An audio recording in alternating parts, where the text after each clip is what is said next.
Welcome back to Dev Game Club, a weekly podcast in which two veteran game developers look at games from the past to discuss their relevance and impact today. I'm Brett Duval, and I'm joined as always by my co-host, a man of whom, should he be captured or killed, the secretary will deny all existence. Ethan Hunt. Nice. That's your code name, I assume. Tim Longo, yeah. I'm more of a Jim Phelps guy myself. That guy would never turn traitor. Yeah, but hold on now. Ethan Hunt has not. Okay? We're not Jim Phelps would never turn traitor, is what I'm saying. Yeah, from the first movie. Yeah, No, I know, but I thought you were implying Ethan Hunt has turned traitor. But no, I'm not implying anything about Ethan Hunt. I'm just saying I deny the whole premise of the Mission Impossible series, which is actually not a bad tie-in for the show. Yeah, that's true. Because it is as a sort of spy thing with lots of gadgets and impossible physical feats. It is very much in the Deus Ex vein, if not quite so cyberpunky. There's even the hacking and the sneaking through vents. There's everything. So it definitely ties in pretty well. So well done. Marathoning those this past weekend to tie in with our show. I didn't do anything so audacious.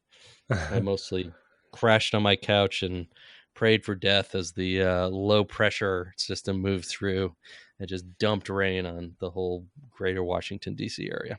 Oh, my. Well, opposite for us. Yeah, you've been having the heat wave. The other Washington, yeah. I have my ticket for opening night for 6 this week. So nice.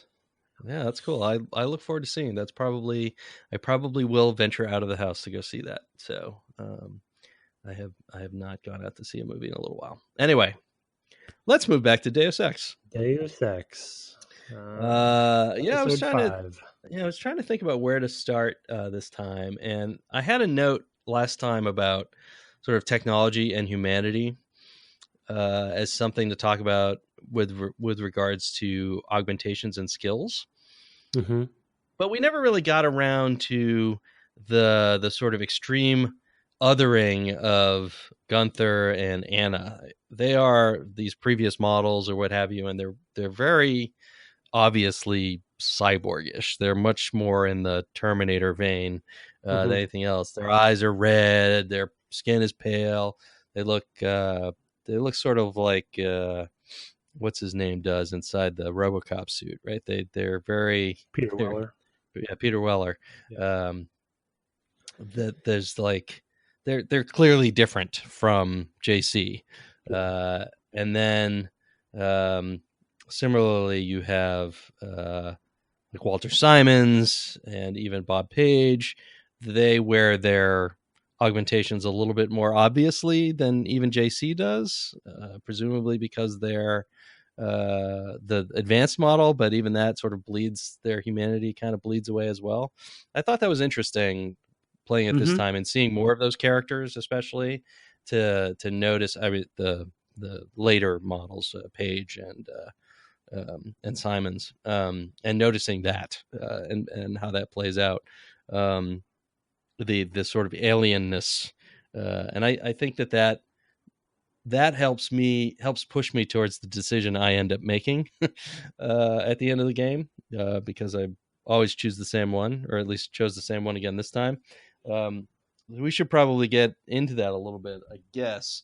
Well, I mean, to further what you were just saying, though, too, I do like now having finished it. Well, you mentioned Terminator there really quickly. I think when it comes to influences, like that was a big theme for Terminator 2, right? Of having the new T-1000 model and then Schwarzenegger's model and this kind of like, and I think for this game, and we referenced it a few different episodes, I believe, they do a pretty good job in this era of building the sort of fiction and sense of place around the whole universe, the Deus Ex universe, that there is a history and that the concept that there are these old models, and then as you kind of get deeper and deeper into the story and you find some of these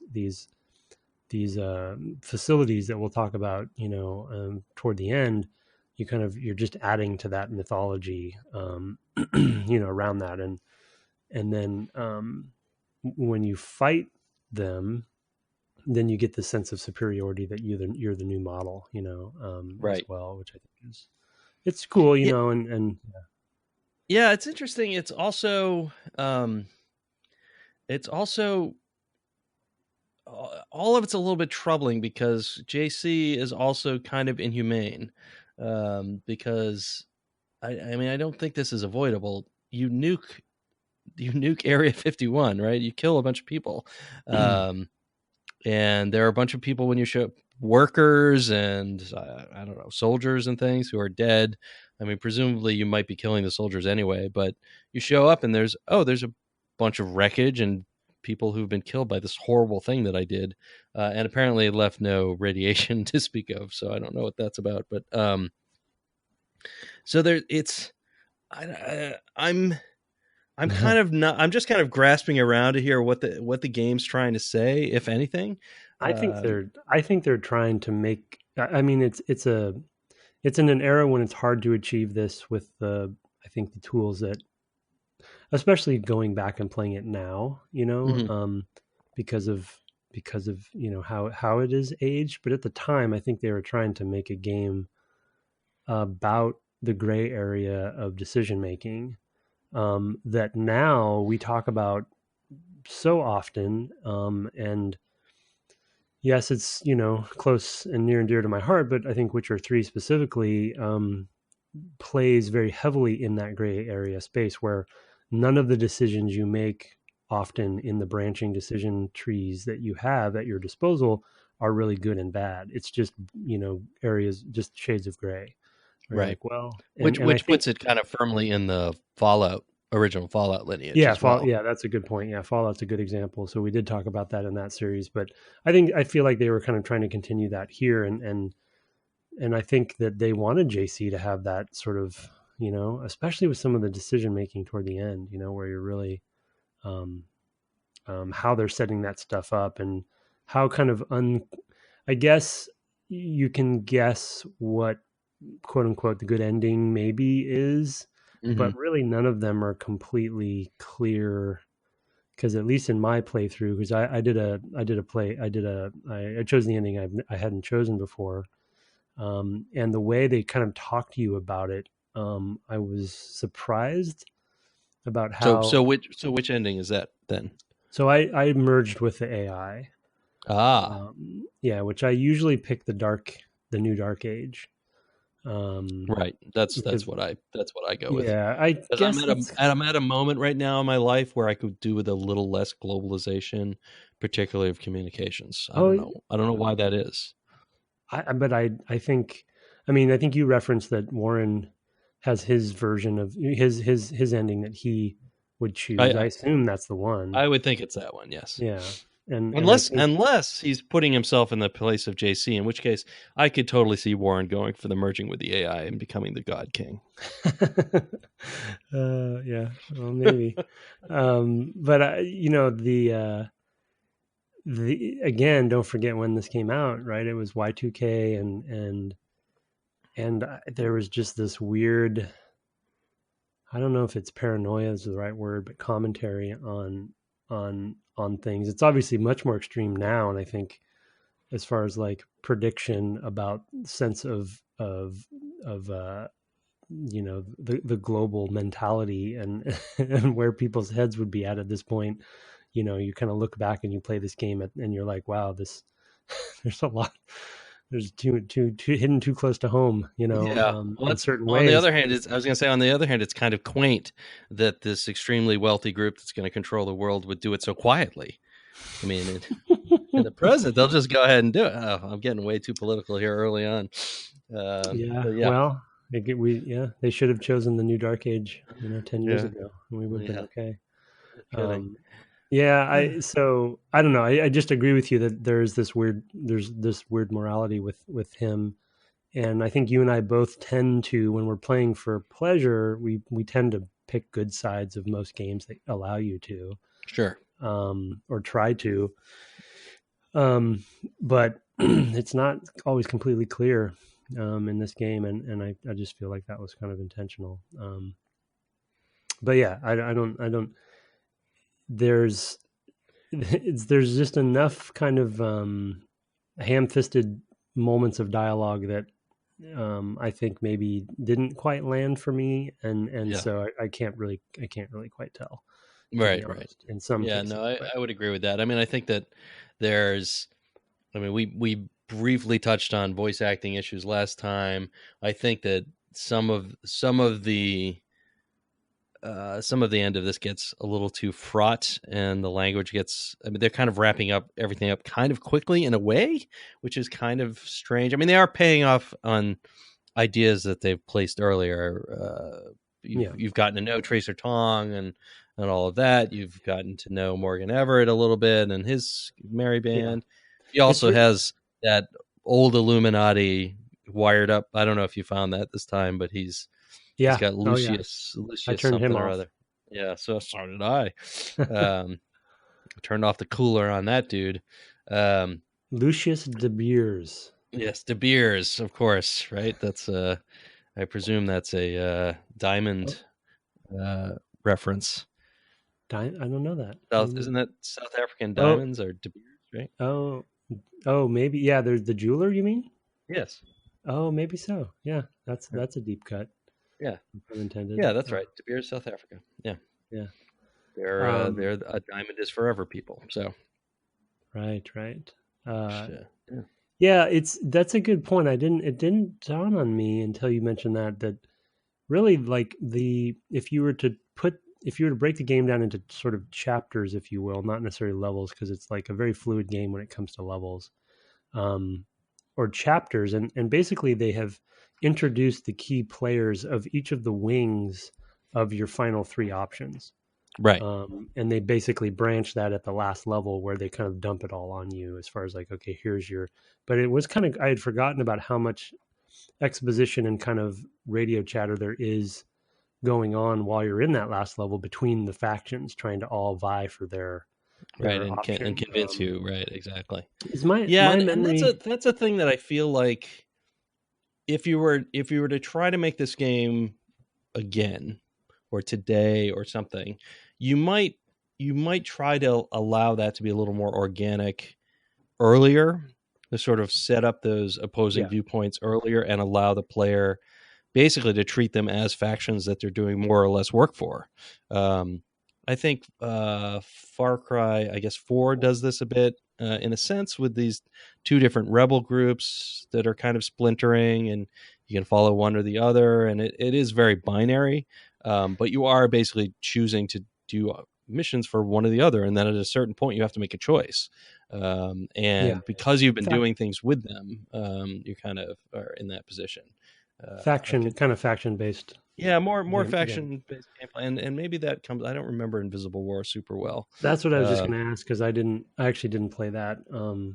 Only maybe like a half hour or something, but I thought maybe there were some of those experiments happening in that game. I feel like there were. It just has been a while, and I don't recall it real clearly, so I couldn't tell you with absolute clarity. I probably played that around 2005 or something. So So but structurally, if the game was either a little more open world or a little more hub and spoke or something like that, then you could have accommodated that sort of thing, because you kind of feel that way a little bit in this game. They just did it in the Unreal era of the time, because you return to Hell's Kitchen multiple times. You return, and I like the sort of I always have liked the sense of progression of your kind of home base that you essentially throughout the game, it's you're kind of cleaning house sort of, and then there becomes a new, it's not necessarily a hub, but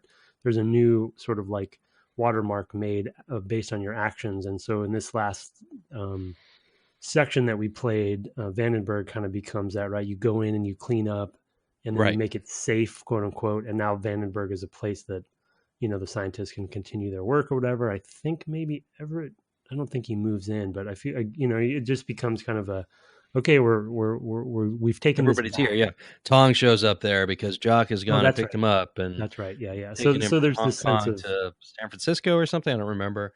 Moving him around the board, as it were. Yeah.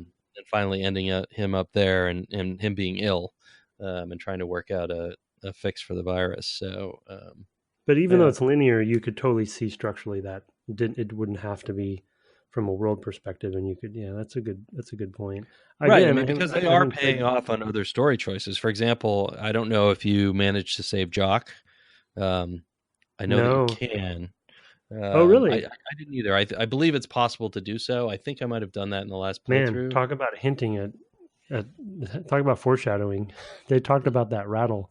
Exactly, right. And there like 5 times. But I feel we get it. The helicopter's gonna blow up. I'm pretty sure. Yeah, I think there's a way to avoid that explosion. I feel like you can maybe find out that the guy's dirty or something like that. Yeah, I think you can. I think basically, I think it's just like if you open every lockbox or whatever, you can do that. So yeah, you can definitely. Yeah, you can definitely. Did you save Tiffany? I did save Tiffany. Yeah, I didn't. I intentionally didn't this time because, of course, I've saved her all the previous times. I just wanted to see what happened. And they handled it pretty well. The Tiffany's father, the doctor, I'm forgetting his name right now, but yeah, he forgives you and kind of, good, you tried, I understand, I really miss her, but you did your best. It's like they did their best to not make you feel too bad. But in a game with discrete save anywhere, like I'm be really curious to see the stats on how many people didn't save her or reload. It's like who would intentionally want that to be the case, unless you're just like me playing through in a weird way or whatever. But that was a funny decision. I totally forgot about the gas station level. It's just such a forgettable moment. It really is. It's odd. Although that one was one where I was pretty low on resources, and because I was going to try to save her, I ended up spending an awful lot of resources to get her out safely without killing anyone. Because we had those commandos. Geez, so you can take down the commandos with one prod. You have to hit them in their back in like a very small location. It's very difficult to do. That was definitely a save scummy sort of situation for me. Like, I get up right behind him and like quick save, try to jolt. I missed, and do it again right from there until I learned how to do that pretty well. Although once you get good at it, you feel pretty tough to just kind of cool. You throw on your quick run or silent running rather, and you run up behind him, and then you crouch and jab him in the butt, basically, and down he goes. It's pretty great to see those huge things kind of flap their arms and go down on the ground. I also had a really amusing thing happen there where at a certain point I had done that, but there was another guard that saw me. It was just a regular human guard, and so I ran. Mm-hmm. And so he's chasing after me. I was basically running back to the beginning of that area where you come up. If you go through the sewers, you come up in that. I guess you have to go through the sewers, but you come up in that little sort of shack area. Mm-hmm. And I hear this explosion behind me. I'm like, oh, that was weird. And when I come out, he had blown up the gas station and toppled it on top of himself. The whole thing breaks up and falls. Really? The tank area, the gas tank. So he had accidentally shot at you, or something? He was shooting at me as I ran away, and he shot the tanks. It was sort of was like an XCOM moment in a way. Right. It was pretty good. That's hilarious. Because I came back out, I was like, oh, I don't remember this body being here. And finally, I was, oh, right, that makes sense. Yeah. Did you find the AI in Everett's lab? Did you get through that door? The AI in Everett's lab? No, I didn't. At the end of Paris. No, I don't know if I had ever found it before either. I don't remember finding it, but it's this. I think I might have just picked the lock or something. There's the door behind Alex. Where Alex is sitting there at his computer, and there's that next room, and there's a door in there. And there's this prototype AI. I think it's called Morpheus. Man, just the proper nouns in this game. Yeah, no there kidding. Are just so many characters. Like I feel like 5 characters introduced every level, and you just can't. And usually one of them's a MacGuffin. Oh, you've got to get to Morgan Everett. You've got to get to Tracer Tong. You've got to go see what's her name at the Queen Tower. Yeah, it's just that finding that was it's just another example for me of just these little extra touches that they put in for not everybody to find, that you actually have a pretty elaborate conversation with this AI. It's a prototype to Icarus and Daedalus, I guess, are those. That's the other two, right? That eventually, Icarus, Daedalus, and then Helios. Helios, right? Yeah. So anyway, it was just an interesting little tidbit there, and then it kind of Icarus flies too close to the sun. Daedalus made the wings. Yep. Helios is the sun itself. Helios, yep, is very clever naming. But it's the Morpheus conversation is interesting because it kind of, if you're paying attention, it kind of sets up some sort of skepticism, I guess, about Everett and about the intentions that end up coming to pass later when you're sort of like, okay, he just wants to take over, kind of thing. And I feel like I probably saw that the first time through. Yeah. And this time, just with the sort of time pressure of trying to get through all of it. Yeah, sure. I remember in that era going, oh yeah, I remember this. You got to go out. You can go out through the graveyard. So I just did that. Like as soon as oh, the people are here, the Majestic 12 arrived. I'll just go out. That's fine. Yeah.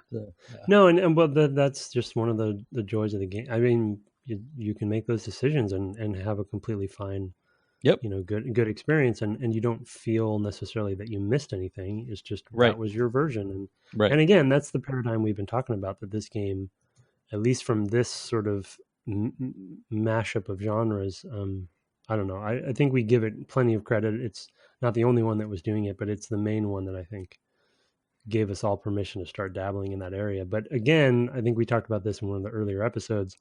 The challenge these days is that commitment to having that optional content be as robust as it is, and then not just being okay with spending the money on that, because that was a whole.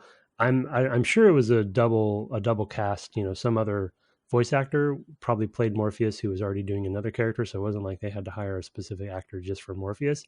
But that is another character that was literally for one conversation, and that just is just hard. It's hard to justify these days, but it's just a reminder that of how important it is for me as a player to have experienced that and then have this conversation with you where you didn't see it, and so it's just really, it's special to have that kind of stuff, and we need to remember that.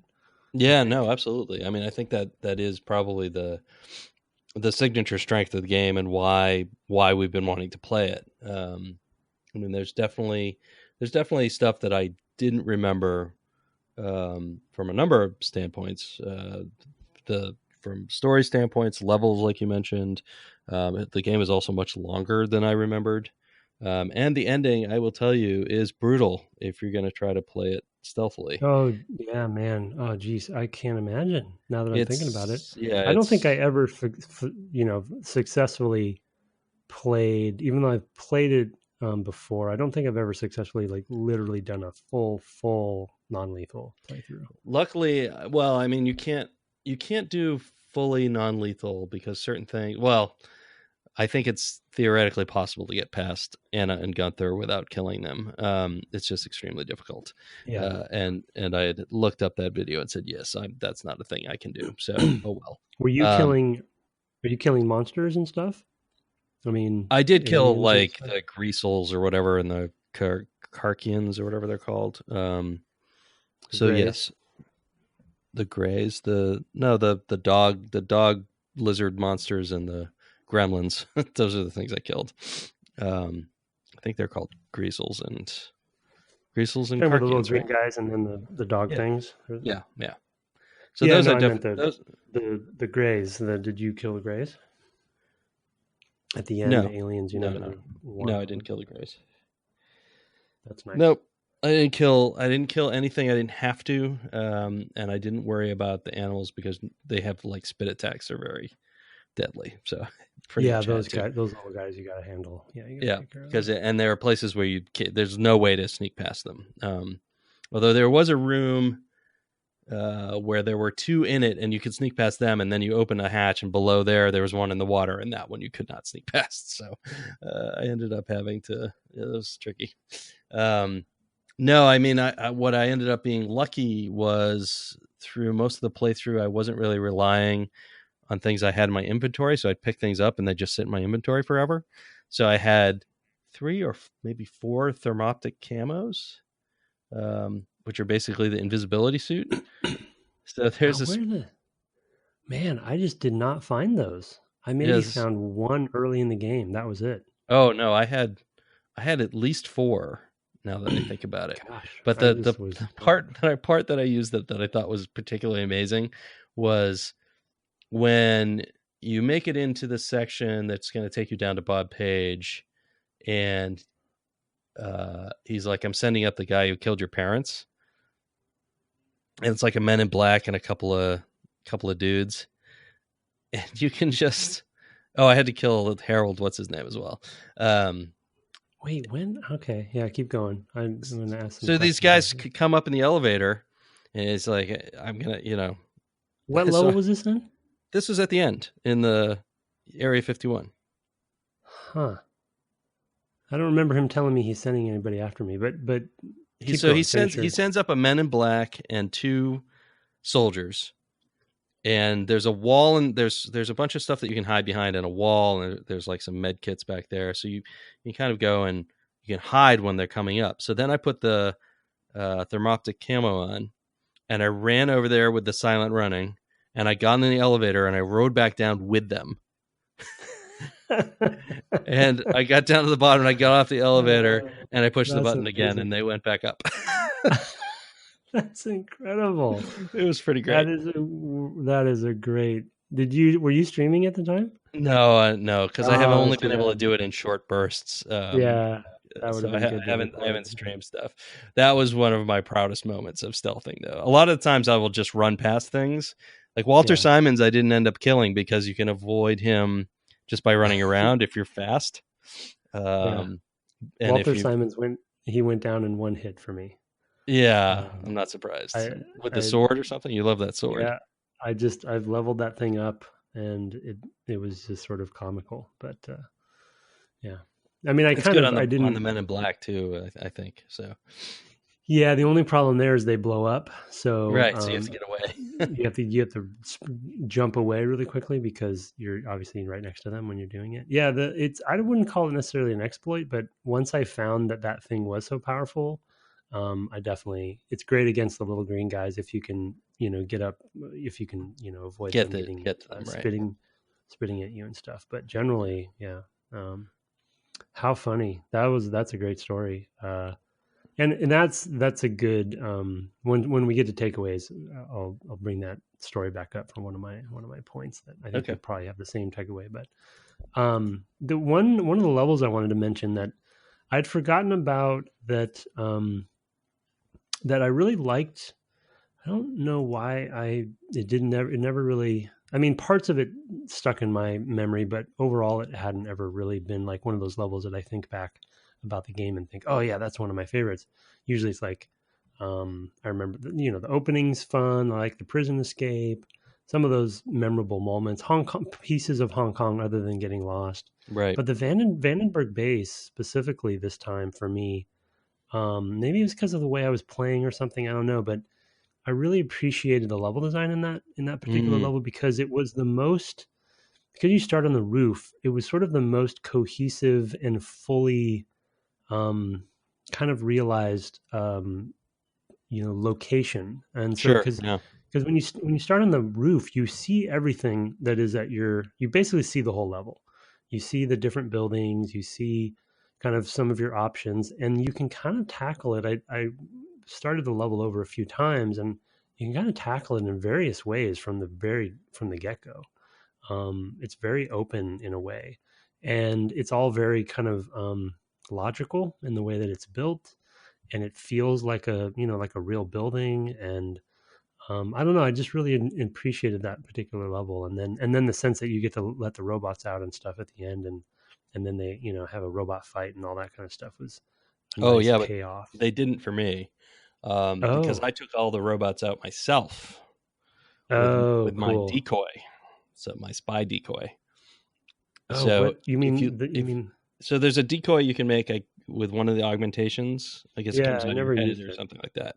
So I Yeah. took that one, and that lets you create this little decoy bot that you fly. Basically, you Yeah, the take drone. over that. It's a drone, right? And gets a little camera and camera, and you fly around the level. Hmm. And so you can fly right up to those things and detonate it with basically an EMP if you level it What? up. Yeah. So I leveled it up all the way, and I Oh, killed all the robots that way. nice. I didn't know you could do that with that thing. I did choose it, but I never used it. Yeah, if you level it up, Interesting. I had not used my AUG. I ended up using all my AUGs on that and the silent running or whatever, silent run, I think Yeah. it's called, and maybe the ballistic. So I ended up putting some things in. I did find that you could, if you found another augmentation, you could respec. Yeah, yeah, you can. Yeah, right. And I did find a second one, but if oh, you could respec. I guess I didn't see it because it was grayed out when I'd found an augmentation canister that I had already chosen, and it wouldn't let unless I had like there's the Well, subdermal. it won't let you pick the one you already have, but you can pick the other one. No, but both of them. I thought both of them were grayed out for Oh, me. maybe. Or Hmm, maybe yeah. maybe there are actually two slots and I didn't realize that. That's There also are two. possible. There's two. The subdermal has two slots, and then Oh, okay, that's what it is. Oh, another so one it has two wasn't a slots. then it wasn't a respec. It was just that I You chose the other one. hadn't found the other one yet. I see. Okay. Yeah, yeah, When I saw that, I was like, "Oh, that's uh, surprising. I don't remember that being a thing." yeah. I to be honest, I wish they would have had a respecking of some kind, but yeah, I ended up putting all of my upgrades into the recycler um, for the thing I talked about last time. hmm So all of my augs take less. So basically, I would just turn that on every time I used one. And then the other one I put fully upgraded was health, healing. And mm. so, so basically, a little bit like the sword. Again, I wouldn't call it an exploit, but like when I turned both of those on and just went into battle or went in through to a toxic area or something, I was healing 40 points per second, Jeez. or every other second or whatever. Yeah, So it was just like it's not ridiculous, but I really but it's a didn't lot. fear much. It's certainly a Yeah, and lot. so just Yeah. like just kind of constantly going. So as long as I kept the power, which I pretty much had those power cells full up at 30, most of the time, so I could just plug those away. There's plenty of them to find, so I didn't feel like I ever ran out of those. Um, Plus the commandos drop them, so Right. on those guys left and right with the sword. Yeah, so I mean, it was. I guess it wasn't necessarily the most fun combo that I could have come up with, but it definitely was effective. If your combos sound more interesting as far as gameplay goes, Yeah, I mean, if you were what using ended up them. happening when I got to the place where they launched the nuclear missile from is that I was out of basically all my takedowns. So I had no prod charges left, and I had no trank darts left. So I was Mm, stuck with the baton. And so yeah. what ended up happening there is you have to go into this house with three dudes in it, guardhouse, because there's a key in there for the front gate. Because I also didn't have enough lockpicks to go in through the front gate, so I was in pretty bad shape in terms of having stuff that I Oh needed. yeah. I'd been really depleted because I had done a lot of exploring in Vandenberg, I guess. And so what I ended up doing was I took out a bunch of the dogs, which unfortunately kills the dogs. If you go up to them afterwards, it says animal carcass. Uh, Mm, and then I went to the guardhouse, and I would pop up, break a window. The Somebody would see me and come running outside. I would go running around the other side of the building, and then basically getting out of sight of where he was going to go find me. And then when he finally would retreat, I'd throw on the silent running, run up behind him and bonk him on the head with the baton. And I just kited all three of them out into the world so I could do that to them. Oof. Yeah, that's some patience. It was slow. It was slow but steady work.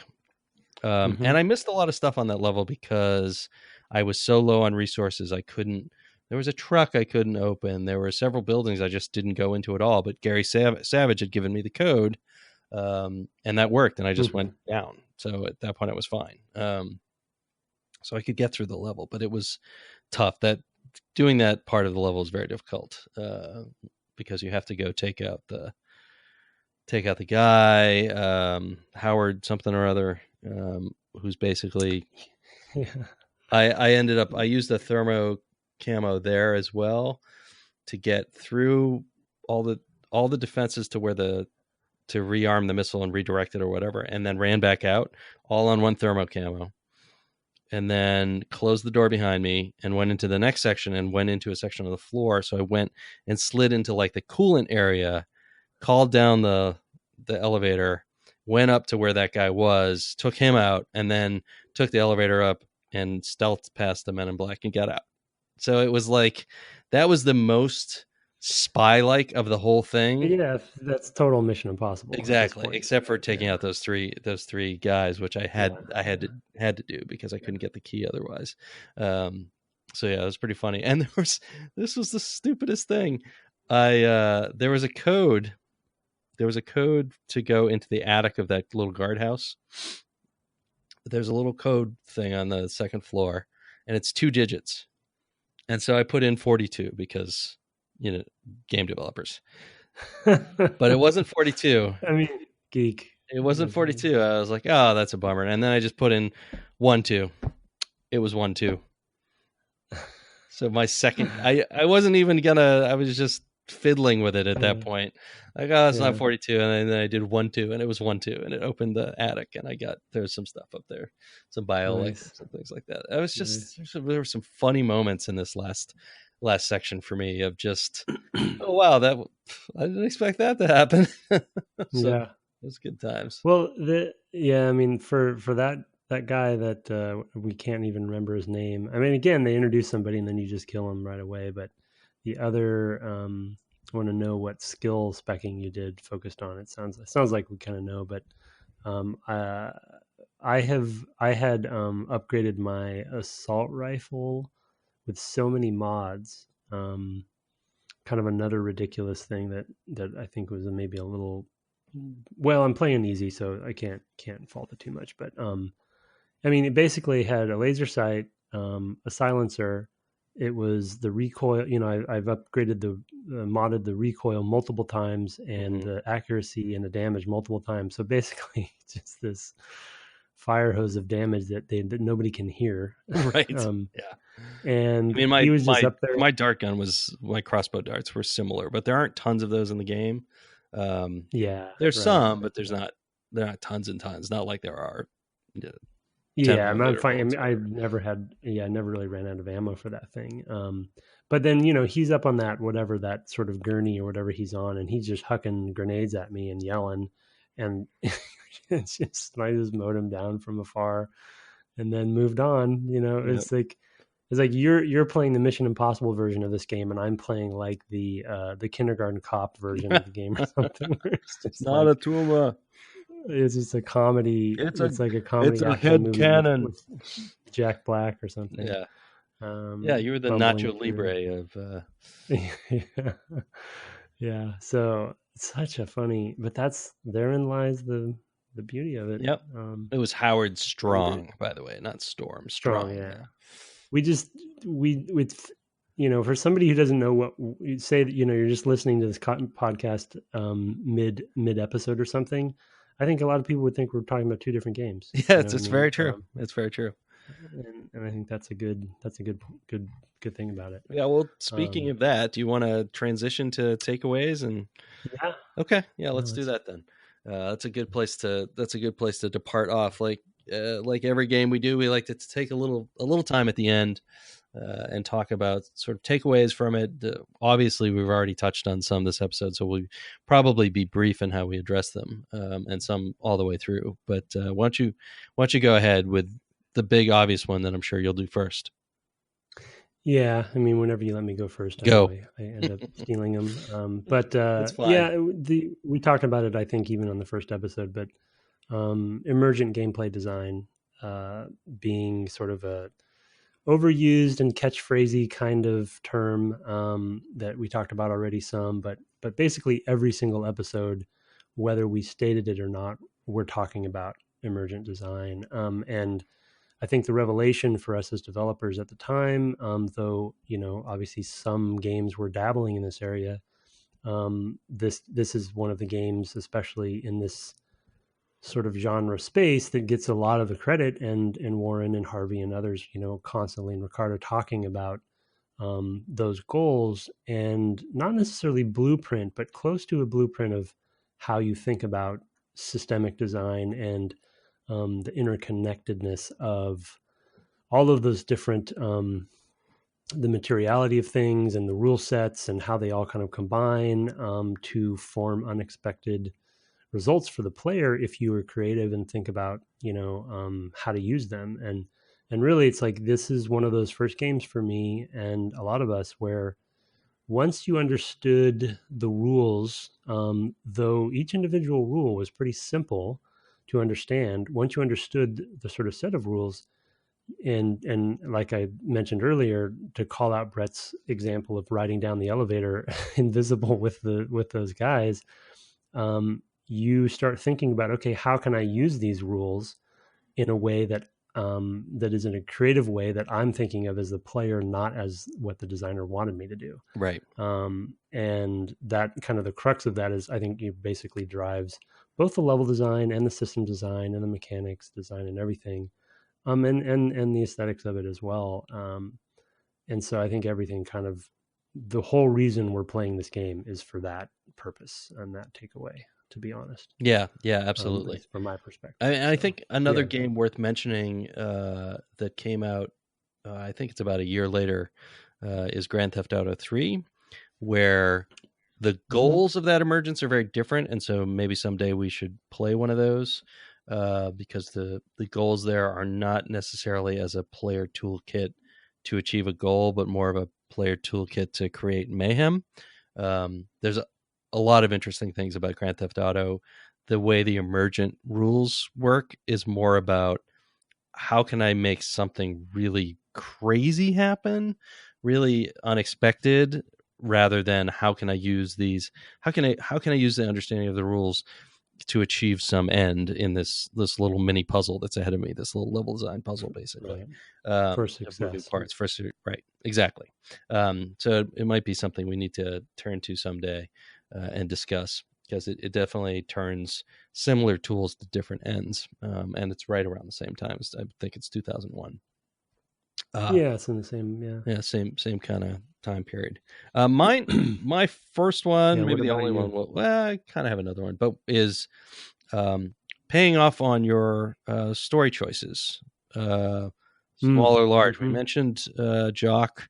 There, of course, there's this big trifecta thing at the end, but also there's lots of little things. There's some are very clearly, you see them and it's, oh, that's a choice I'm gonna have to make. Others are, I had to encounter Walter Simons twice. You maybe didn't, because you killed him in the underground. I don't know what happens to you. Oh, I didn't know. Yeah, you killed him in the submarine base, right? Yeah. If you don't kill him there, he reappears in the Area 51 level. Oh, that's cool. Yeah, and so there's things like that that you don't necessarily expect that play off on the different choices you've made, and it's at the story level. And none of them are huge big deals, but they are interesting little choices. Enough. And they are enough. It's that recognition of, oh, the game's been paying attention to what I've been doing. And that's something you always appreciate in a role-playing game. And I think that that's kind of where that comes from here, because of course this is from the Ultima Underworld lineage, and so it has role-playing games definitely in its blood, for sure. And I think in a way you can think of it as a role-playing game, but it is delivering on that. Like, the DM is paying attention, and the DM noticed that I did that thing and rewarded me for it when he had an opportunity. And I think that's really great. And that is a difficult thing to do, to have all those possible story moments come together and pay off. So yeah, I really appreciate that. There's lots of other things. If you find a guy in the bar, he can tell you something about the army base or navy base you're about to go to, and it'll turn some things that would be enemies into friendlies, and they'll help you out. And I mean, there's lots of little payoffs, and some of them are very clear and explicit, and others are just, oh, you didn't kill this person, or you saved this person, or you did this one thing or versus another thing, and that pays off later. And I love that stuff. Even just the little, I could not believe, I think I mentioned it last episode or two, that the gatekeeper at the cemetery. Right, yeah. That's that actually also where the mechanic is for Jock. Tiny moment. Yeah. Oh, he's there as well, because that's when Jock, I guess, got looked after or something like that. He mentions it later. But that's where, if you notice that guy, you can kill him and then talk to Morgan. Oh, Everett. I see. You're saying the same thing. So when you go to Everett's, right, you can go and see a suspicious. You can find a guy and then you can kill him, and that'll save Jock. Maybe I remember that guy, because I think you can talk. He says, like, you say something wrong, and he's like, "What do you mean?" Or I think I remember that guy now, and I should have taken him out. Yeah. Yeah, but just those I think there's a number of ways to address it, but yeah, that's another sort of little story moment. And if you're being a really thorough player, you'll pick up on those things. Yeah, that it reacts. That after I had killed that suspicious fellow, in the cemetery, that there was VO specifically for that, that reinforced the way you were playing your version of JC. Right. Which is I think is critical. That's excellent, and that's hard to do, especially with a voiced character like that, where he is. I mean, part of it is he has a fairly flat affect, and everything is kind of I don't know, Joe Friday style. It's very just the facts. So that I think helps distance and lets you still project onto the character that, oh, I'm the badass JC versus me, maybe the stealth JC. Both can exist in that delivery. Right. Yeah, they had to play it pretty straight. Yeah. I couldn't remember. I feel like this is the case, but I wanted to ask you to confirm. It's possible for Paul to die, right? Isn't it possible? Paul was dead in my playthrough. Yeah, and I feel like he was always been dead in my other playthroughs, but he was not dead in this playthrough, and I don't remember what I did differently. But he has a big monologue at the end of the game. He comes over one of those hologram devices and tries to sort of talk through the advantages of merging with the AI. With the AI. Yeah, he and JC have this sort of conversation and debate about the merits of the different options. Basically just the AI one, and no, actually, I think they talk about all three options. But it's funny because I never remembered having a conversation with Paul. I've never seen that. And it's pretty long. Yeah, it's like quite a few lines, and it's interesting because you get this further perspective of, like, the writing in that particular scene was good because it sort of did end up convincing me that the AI was worth at least trying, merging with the AI as my ending, because they sort of talk about how he actually relays stories about how society back home and above ground is already getting better because the AI has like finely tuned the traffic lights, and like. So you're saying it's making the trains run on time? Yeah, and I see what kind of person you are. Oof. Yeah, good one. Yeah, it's like, oh yeah, he's got a point there. So I still would, that's not the choice I wanted to make, but for the sake of it, sure, okay. Was it also? I mean, were there lots of circuses? Was bread being delivered constantly? Yeah, and then the gray suits come out, and everyone wears gray suits. Yep. So yeah, I couldn't remember that, and when he popped up on that hologram, it kind of surprised me because I was like, wait a second, I thought Paul was dead. But then I realized, that's I mean, that's been true since Sergeant Pepper's branching story. Okay. It's gonna go over the heads of half the listeners. And I don't remember what you have to do to keep him alive. I think it's in that one base facility that they have him captured or something, right? Yeah. Don't they're working on him? The doctors are working on him, and then I think he can die there maybe. And for me, I saved him or something, and he ran out. I don't. You stop him from being killed. I don't know. I'm looking it up now because I don't actually remember. I'm pretty sure I haven't done this ever. I did it accidentally, and the fact that it is just all of these versions we're already talking about. Did you go out through the main? You went out through the hotel instead of through the window. What are you talking about? When he was sitting in the chair in his apartment. Did I go? You mean like down? If you die in the hotel, that you both wake up captured. Interesting. Okay. So that's where you got captured. Whereas I got a long way. So he died for me. That's interesting. So that's how you trigger that. That's interesting. Neat. All right. So do you have another takeaway? I kind of have 3 more smallish ones. Okay. One riffing off of your previous one and the story realm. The thing that being an X-Files fan myself and just conspiracy theory kind of not a fanatic, but just I like that theme. Mm-hmm. The one of their goals, definitely from a thematic perspective, story wise, is they had a lot of kind of commentary there that they wanted to fully commit to. Right. And I remember at the time, though it doesn't really land as well with me today, all of those themes really pushed all my buttons at the time. Just the fact that the Illuminati was there, and that they created these Majestic 12, and they're kind of mentioning all of these different government agencies and all of the intrigue behind all of the thematic, how should leadership and power work in the country, and and who's backstabbing whom, and just all of the and FEMA's the backdoor into taking over the government, and the international banking consortium, and the blah. I mean, just all this fed into that paranoia that was kind of still happening. But I feel like, and I don't know if it's X-Files' fault or what, but it just felt like it was a thing happening at that time, and I just loved it. And they just fully, like, I keep joking about how many proper nouns there are in the game, but they just kept piling and layering these themes. So at some point, you're really, like, if you're not really paying attention, you have no idea who's really the bad guys.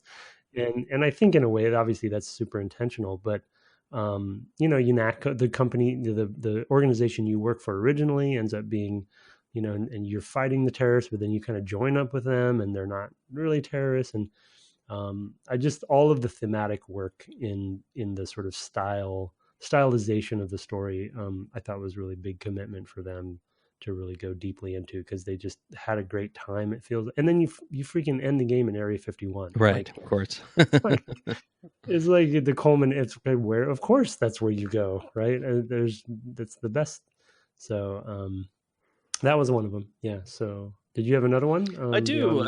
It's more of a sort of thinking ahead from this title, and one of the ways in which I think it's kind of relevant to future games is that we played very different styles, and I think that it set the tone to be able to do and track ghost runs and be more explicit about things like that were player goals before this. Yeah.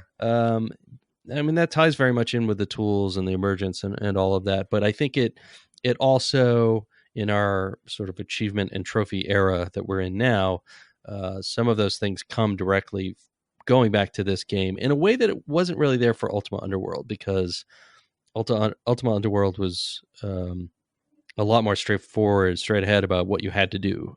I mean, I guess theoretically you probably could have avoided a lot of monsters, but I don't think you would have been able to beat the game at that point. So you basically needed to in order to level up, power up, etc. And here you have the opportunity to do these sort of optional challenges for yourself that aren't fully supported for the game, but point the way to fully supporting them in the future. I think they probably looked at any case where you had to kill somebody, or it was really extraordinarily difficult to not kill somebody, as maybe a failure. And I think you see that in lineage, in the lineage of the games down the road. So I do think it is relevant to later games in that, from that standpoint. Yeah, I mean, this was kind of, again, like I mentioned, not necessarily fully a blueprint, but I think when you finished this game back in those days, you wished that you had this desire that they were tracking things. Mm-hmm. You know, like it sort of laid down the groundwork of the things that should be tracked in these games in the future. So, you know, and yeah, I totally agree. They didn't probably know. You know, they didn't realize how valuable and powerful that was going to be for player choice, right? Because to be able to just even have they the still want to concept have the narrative. They still want the narrative beats of I managed. I had this big thing happen. I killed this character, was killed, or I had to kill this character, or whatever, and have those be big story beats and kind of those badass moments of, oh, I had to kill Gunther, right? So I get it. I totally get where it came from, and I think it came from that sort of narrative side. But I think probably at the end they went, that was a missed opportunity. I think it's possible in maybe many of these cases to get by without doing that, but not easy. And then of course you nuke a base and kill a whole bunch of people. So yeah. So in theory you've done that too, but not sort of in a direct way. I hope we are able to secure a guest to talk about that, because I'm interested to know how much they discussed it, planned it, thought about it. Yeah, versus just emerged, you know, and as a sort of new way of thinking about ways to play the game and so differently, because it's kind of just commonplace these days, more so. Not obviously that many games go to the hilt for it, but games at least try. Yeah.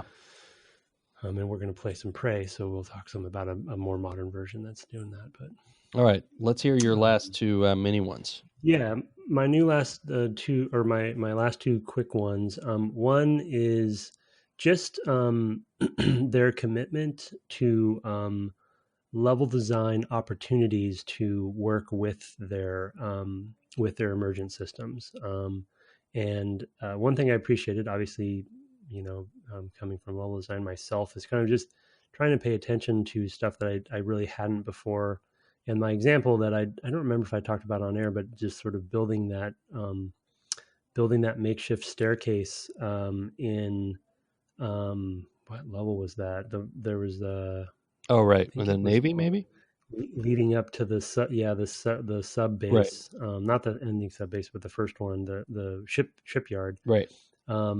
Where, you know, it's just this simple little moment where in the munitions building, there's this part of a wall that is basically cut out and lowered just enough for you to find a way to jump up to it and sneak around and avoid the robots on the other side.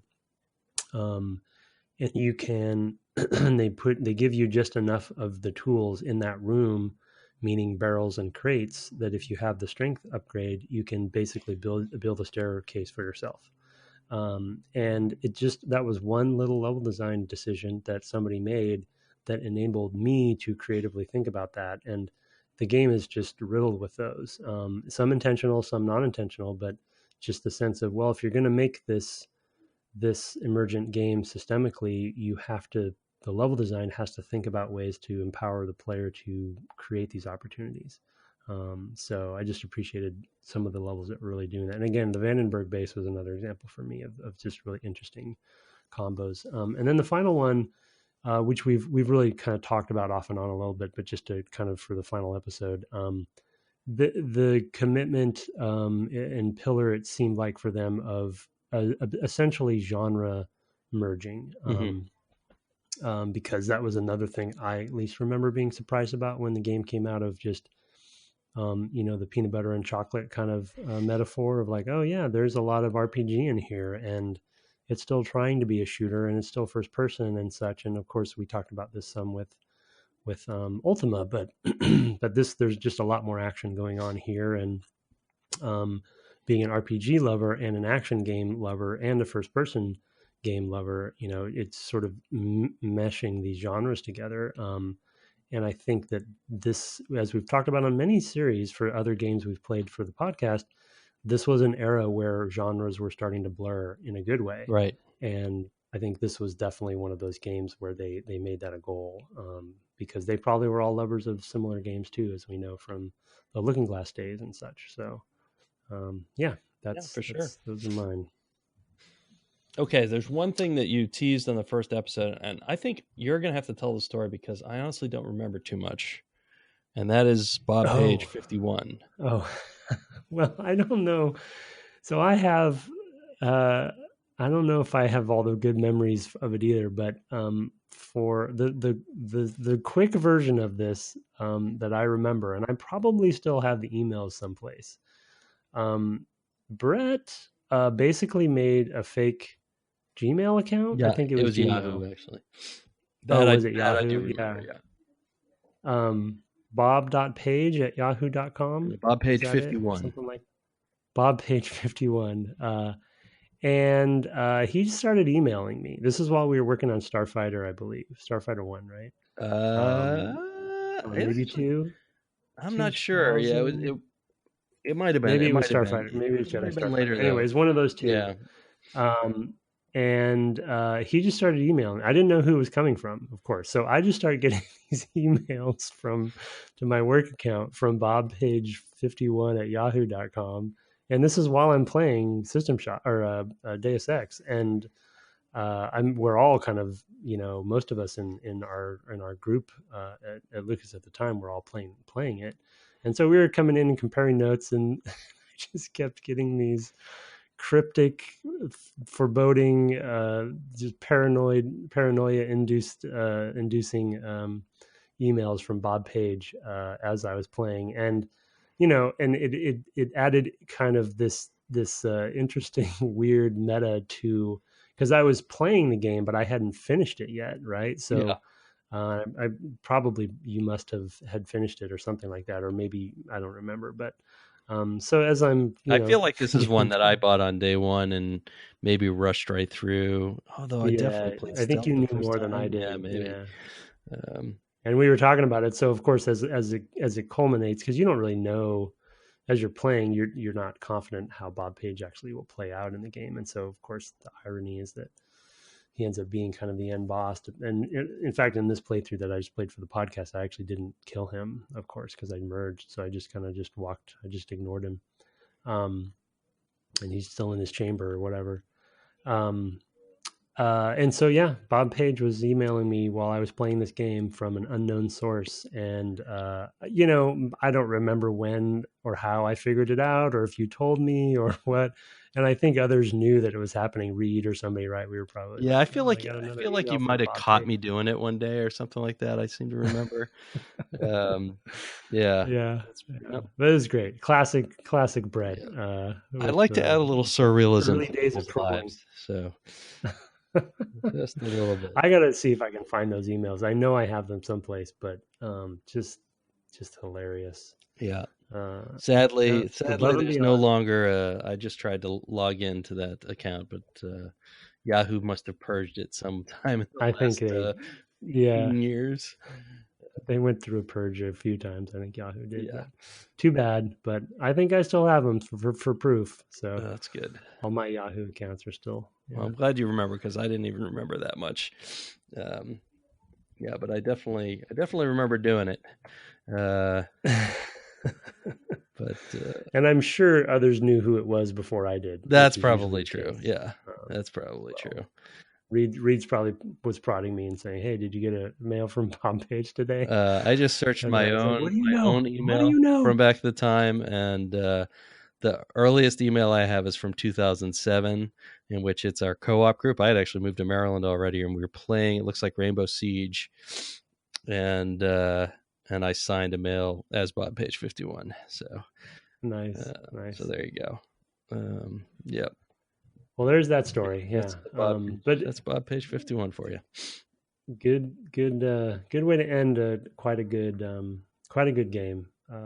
Just stellar impact on the industry, though I think many modern players may not know it. I think, and a lot of people probably know. A lot of the younger audience members know Deus Ex from Human Revolution or Mankind Divided. Yeah, good games in their own right, or at least the first one was. So, and I do feel like they definitely capture a lot of the feel, although I think it's not quite as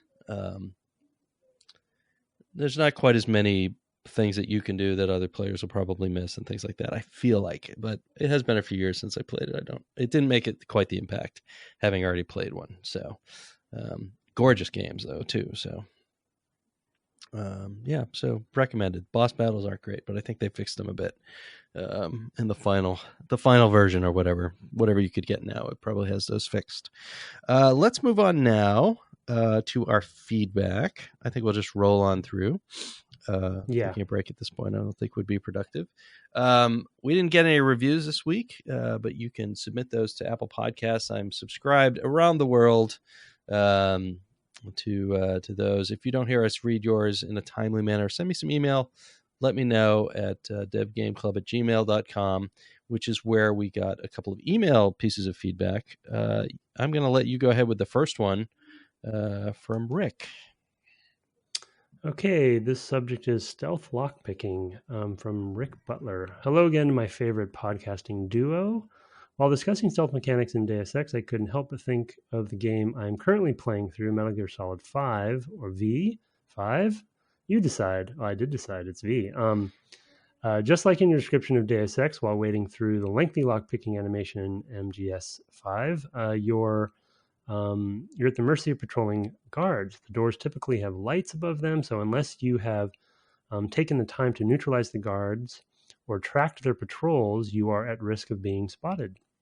The camera also centers on Big Boss, so I'm just looking. He has an asterisk near.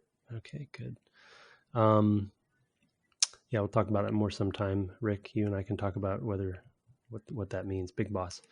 So all you can do is anxiously await the unlock sound. It's a great design choice.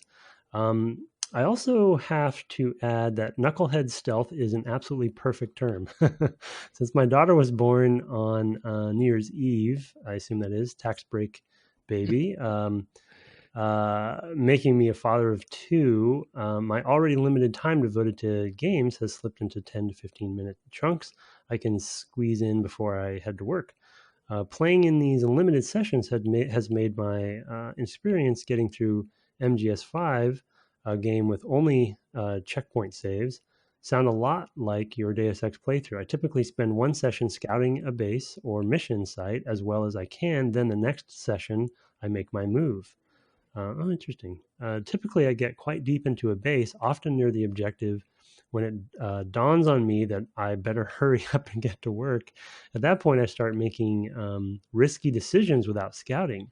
My perfect stealth run turns into a mayhem of guards shouting, guns ablazing, and my attempt at pacifism fizzling out.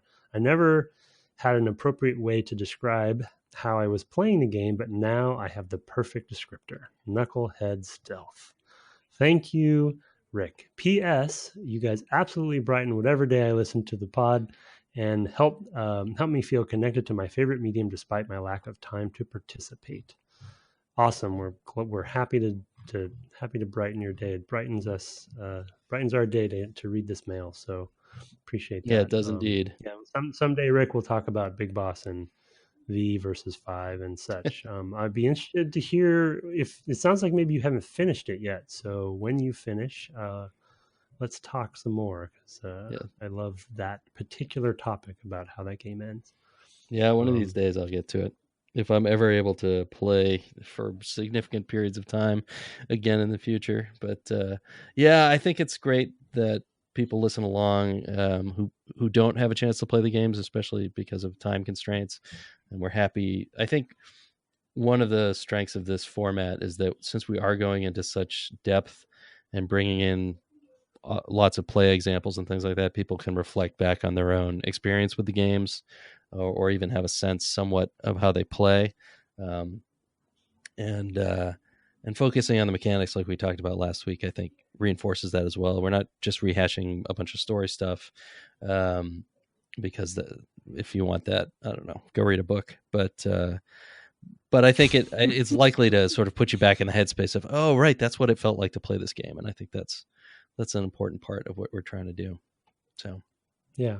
And to his first paragraph, I think it is a bold move to have. I'm trying to think of how Splinter Cell deals with this, but to have a stealth game really commit to, I guess what I'll say is state change gameplay, meaning lockpick or minigame or hacking or something like that. Because the same thing happens in Deus Ex when you're hacking. You may just be looking at a bar, but you are still being simulated, I believe. Lockpicking, using the multi-tool thing or whatever, like all of those are still happening. So you do have to account for guard patrols and stuff. And some games, I think, that are not willing to either, I don't know if it's not necessarily punish the player, but challenge the player in that way, or don't want to bother with sort of the bugs or the challenge of developing that state change that way. Once you're lockpicking, they'll just kind of disable everything in the rest of the world, allow you to. Pretty sure that's how BioShock did it with their mini. Oh, definitely. Yeah. Once you're doing it, like, you're safe, and you can understand some of the rationale for doing that, but I think it's a bolder move to really just like, nope, this is you're stealthing. You made the choice to start picking this lock at this point, right. So you gotta deal with the consequences if you chose poorly. So I think that is a good little call out. Yeah, absolutely. Thief, of course, is the one that I usually reach for. And that one actually has a mini game feel as well, but we'll talk about Thief later in the year. I wanted to mention, because Splinter Cell just came up, we also had an email from Ben Zog from Iowa, who was recommending Splinter Cell as a game to look at. I think this year is maybe a little stealth heavy to do that this year, but it is a game that we will get to at some point. So appreciate the rec. Yeah. For sure, it's on the list. Probably would play the second one, because I don't think the first one has save anywhere. Okay. Yeah, well, let's see. Second one. It's the second one, I think. Pandora tomorrow? Pandora tomorrow? No, Pandora? I know. I think, Pandora tomorrow, but I think Chaos Theory is what Chaos Theory. Chaos Theory is the one I'm thinking of. I think. Oh, okay. Is that the third one? I thought it was the second. Then we have the challenge of which game do we want Clint on for? Oh, man. Or do we do both? Anyway. Yeah. Have them on multiple times. Yeah. Okay. So I have another email. Yes, this is from our buddy Aaron Evers. Sorry, Aaron. From Houston. Player metrics in games. It says, hi, Brett, Tim. So 2 things. First, a question, then a story / thank you to Tim. I meant to write in this question last week, but didn't get around to it, and I missed out because it would have tied into your player tracking discussion this week. For those following along, that would have been last week's discussion. I was wondering about what tools you guys have to look at player metrics. Do people choose swords over magic in your fantasy RPG? How popular is the sniper rifle versus shotgun in your FPS?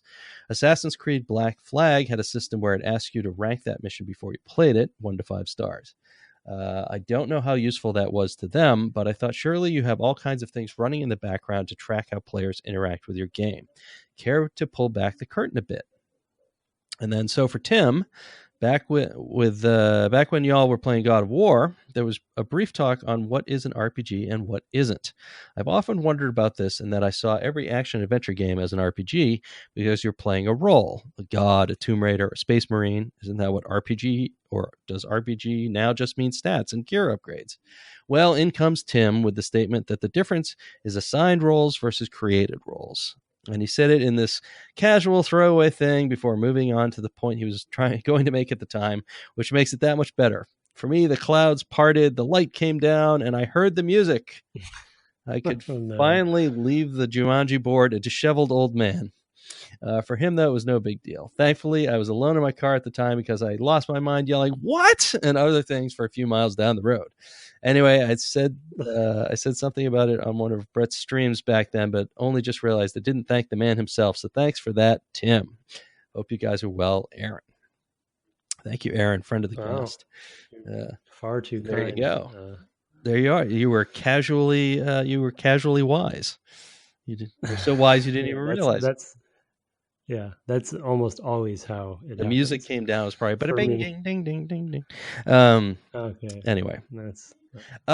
So in terms of tracking stuff, I have worked on projects. I won't go into details explicitly where we've tracked data inside the building, but once you leave the building and it's out there in people's hands, there's it's a little trickier, because for a single player game in particular, there are privacy concerns, and normally if you're going to collect data on people, even if you're going to anonymize it, etc., people have an expectation that when they're playing on their home PC and it's not a multiplayer game, that's private and nobody needs to know about it, what they do, what their choices are. And so I've not actually worked on I've worked almost entirely on single player games, and I've not worked on a game that did that.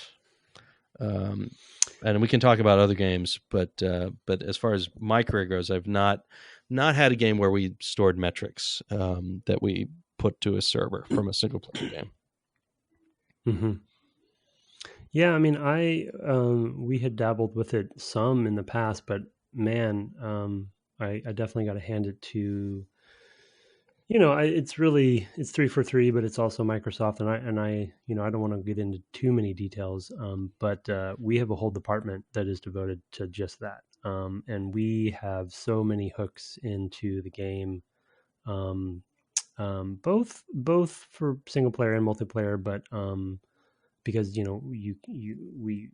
you're connected, you've opted into some information there. So yeah, we don't track obviously privacy concerns, but when it comes to like what weapons people are using, and we have heat maps, and like, man, we track a lot of stuff. Yeah. And to be honest, because we have such a great department at 343, it's not a huge department, but it is a handful of folks who devote themselves to this and are constantly thinking of new ways to kind of new things to put hooks into, new ways to slice and dice it. To be honest, I think that getting the amount of data, once you get those hooks in, and you have a kind of a culture on the team of wanting to be tracking as much as possible, the bigger challenge that has been interesting to me to find out is really what you do with the data. Mm-hmm. Because not only in what to actually report on, but actually how to analyze it is the more challenging part, because just knowing if the sniper rifle versus the shotgun is more used by players doesn't actually give you all the information you really can act on. Because what does it mean? It's like, okay, so we know it's more popular. And this is a random example. I'm not giving away any information because I don't know. I don't remember. But it just tells you that, okay, they use it more. But what actually, what do you do in development to actually make that information valuable to day-to-day development? So like Brett said, we do track stuff also during development internally, just when the team's playing the game, but that just isn't at the scale we need. So when we Halo 5, for instance, right, we're tracking stuff all the time. And so but yeah, again, the challenge that was unexpected to me when we had such a powerful engine and department running this stuff is really just, what do you do once you have it, and how do you analyze it? That is its own art form. And so, yeah, it's great to have a bunch of data, but yeah, absolutely. For me, I mean, I can always imagine new things to do with data. I would love to have written a thing where when a tester writes up a bug, it automatically tracks that to some data that he's had in the game, and you could actually we had a heat map for a game I worked on, just so we knew where everybody had been, so how much coverage has the map gotten. But you could do the same thing where you track, because we had this sort of information available, or could have had it available. I don't remember if it was in the sort of in-house versions of the game, but what script was run, did we cover all the script in the game, things like that.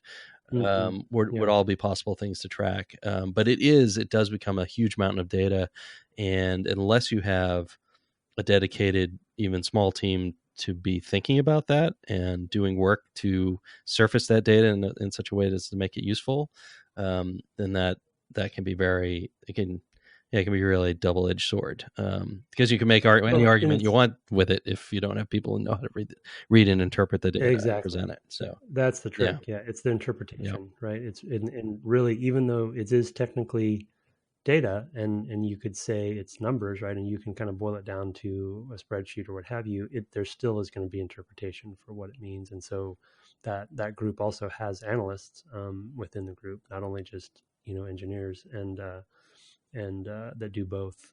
So it's again it's kind of its own art form, right? And so I mean, cool. And I can imagine, like, if you looked at a game like Deus Ex and you had tracked what everybody was doing in it, I mean, what would you do? I mean, there's going to be things that a lot of people don't find, like the Morpheus dude or Saving Jock or whatever, that are off the beaten path.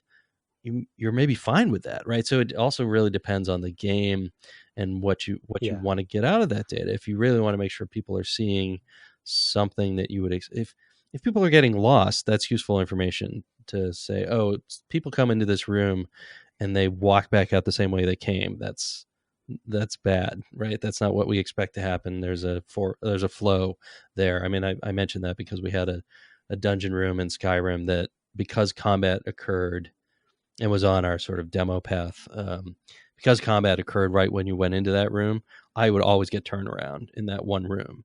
And I went and talked to the level designer and said, I come in here and half the time I walk out the wrong way, and I play this every day. And he said, oh yeah, well, we should just put some landmark rather. I'll light this, or I'll not light this, or whatever he did, so that it kind of pointed you in the right direction. And so sometimes that's the sort of data you could get just looking at things. Oh, people come into this room and walk out the wrong way. But I think most of the time it's way more complicated than that, and then telling the story. The other sorts of games I wanted to mention, as far as having tons of data that they really do analyze like crazy for this, are MMOs. World of Warcraft and anything else is going to have this data, reams and reams of this data, and be making decisions about how they're going to fine tune that. That's probably also true of your Overwatches and your leagues and your Dotas. Yeah, any live service game, I think is gonna do that. So they're not succeeding without it, to be honest. Yep, that's part of the competitive landscape now. So so it depends on the game for sure, and being able to interpret it and have people who can back that up. I'm sure Fortnite has people doing it too. I mean, just all of those things. That's what I was going to say. Yeah, I think the Unreal Engine actually, has quite a bit built into it these days too. Yeah, a lot of them do. Unity, I believe, has some support for this stuff as well. Yeah, I think there's a separate add-on you just put into it, and you can put whatever you want, just called analytics or something like that. I think that focuses in that case more for like A/B testing the mobile market that Unity games are sometimes made for, but or that are the games that are sometimes made on Unity for that market. But yeah, it's it's an interesting question. Thank you, Aaron, friend of the cast. That's a good one. Yeah, it's a good behind the scenes. Yeah, definitely, for sure. But all right. Yeah. Okay, so Deus Ex. Yeah, that's it. Deus Ex, putting it to bed a little bit. We're hoping that we're going to have an interview, but for next week, we already told folks we're going to play some Prey. I don't remember how far. So there's kind of an intro section that you'll know when you're out of it. And I don't want to say any more than that, for your benefit. Okay. But you definitely need to play significantly past that. I would say to you, you're going to get to the lobby of a kind of big place. You'll know it when you see it. I think you should get at least that far. It might be like 5 or 6 hours. So plan accordingly. Oof. Okay. Yeah, I know. So I'm telling you now. So you got at least a couple days before your weekend. And hopefully you'll have a chance. Yeah, because we're moving. So yeah, it's going to be interesting. But yeah, we'll figure it out. Okay. Yep. Yeah, I'm excited actually. I been looking forward to this game. So hopefully it'll get its hooks into me, and I'll keep playing. Yeah, it's really terrific. I see a lot of the lineage, and it definitely has some modern touches as well. So I think it's super interesting game to talk about. And I wish I was in the shape to be able to play it all the way through. I'm not, but I'm getting there. I'm actually starting to feel a little bit better this week. So hopefully in a couple of weeks I'll be playing on a better schedule. So you'll hear us talking about that next week, and after that we'll see. I already mentioned the email. You can shoot us your feedback like Aaron and Rick did at devgameclub@gmail.com. You can, of course, find the podcast on Twitter at devgameclub, or the shows and their show notes at devgameclub.com. And, of course, in your podcatchers, wherever you're hearing this. And you can find me on Twitter occasionally at Brett_Duville, and him at Tim Longo Jr. with a JR at the end. Thanks so much for playing games with us this week.